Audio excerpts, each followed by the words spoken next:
Hello and welcome to the short Vort on Parshas Vayakel, dedicated to Nishmas of Mori, Naftali ben Yitzchak Isaac. In Perek Mem Pasuk Beis, the Pasuk tells us that the Mishkan was erected on the first day of Nisan. The Pesikta Rabasi tells us that the completion of building all of the Mishkan was done on the 20th day of Kislev, Chaf Hey Kislev.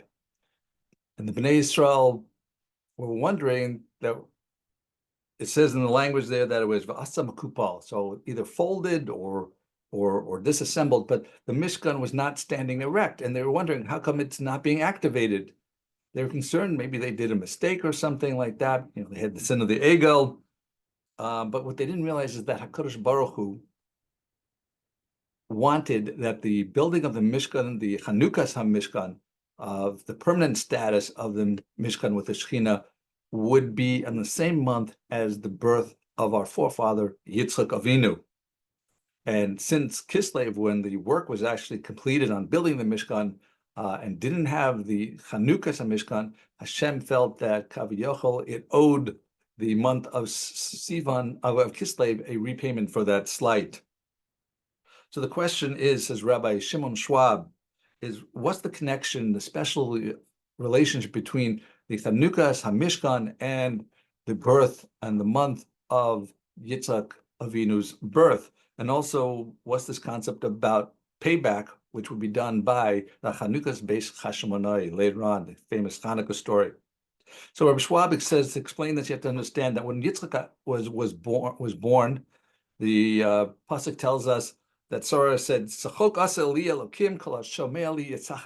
basically, that people will laugh for me with this birth of Yitzchak because I'm so old. But the Midrash Rabbah explains that there was a bigger picture of that. It wasn't just that they were happy for her independently, but there were so many of the barren women became fertile, the blind were able to see, the deaf were able to hear. A lot of refuahs and yeshuas came with the birth of Yitzchak Avinu, and therefore there was a simcha throughout the world. And that's the same simcha Hashem wanted to connect to with the establishment of the Mishkan. The Bnei Israel didn't understand this. They thought that they'd sinned. We just had the Chet Egel. Maybe we were being punished. That's why Moshe wasn't rebuilding. But once they had the Mishkan and had the Chanukas, then they realized that they didn't have to bother Moshe Rabbeinu.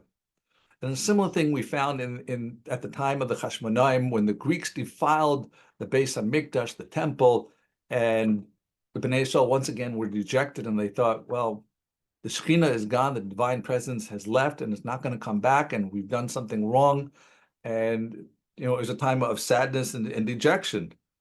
So this stayed until they were able to light from the Aish, from the fire of the Mizbeach, to the menorah, and this menorah lasted, instead of one day, it lasted a full 7 days of burning, as we know that famous Hanukkah story.